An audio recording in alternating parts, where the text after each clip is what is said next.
ଚାଲନ୍ତୁ ଓଡ଼ିଶାର ସେଇ ଦିବ୍ୟ ପୃଷ୍ଠାକୁ ଓଲଟାଇବା ଯେଉଁଠି ପ୍ରତିଟି ପଥର କିଛି ନା କିଛି କାହାଣୀ କହେ।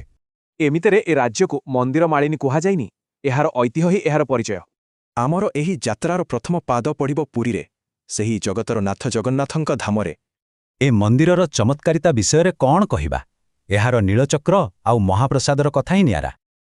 ଆଉ ରଥଯାତ୍ରା ବେଳେ ତ ସାକ୍ଷାତ୍ ଠାକୁର ନିଜେ ବାହାରି ଆସନ୍ତି ଭକ୍ତଙ୍କୁ ଭେଟିବା ପାଇଁ।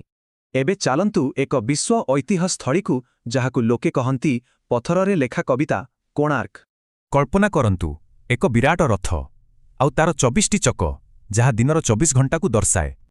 ଆଉ ଏହାକୁ ଟାଣୁଛନ୍ତି 7ଟି ପଥରର ଘୋଡ଼ା, ସତେ ଯେମିତି ସପ୍ତାହର 7 ଦିନ।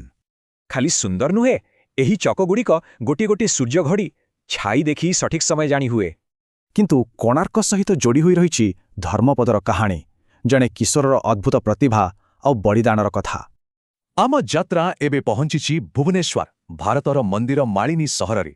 ଏଠି ରହିଛି ଏକାଦଶ ଶତାବ୍ଦୀର ସେହି ବିଶାଳ ଲିଙ୍ଗରାଜ ମନ୍ଦିର। ଏଠାରେ ସବୁଠୁ ଖାସ୍ ହେଉଛି ହରିହରଙ୍କର ପୂଜା, ମାନେ ବିଷ୍ଣୁ ଆଉ ଶିବଙ୍କର ଏକାଠି ଆରାଧନା। ଆଉ ପାଖରେ ଅଛି ବିନ୍ଦୁସାଗର।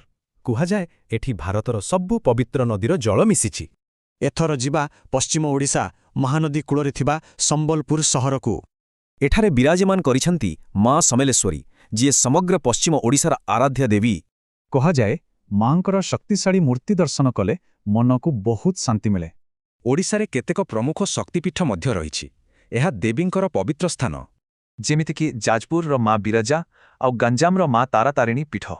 ବଡ଼ ମନ୍ଦିର ହେଉ କି ଛୋଟ ଦେଉଳ, ପ୍ରତ୍ୟେକଟି ସ୍ଥାନ ଗୋଟିଏ ଗୋଟିଏ ସ୍ୱତନ୍ତ୍ର ଜଗତ।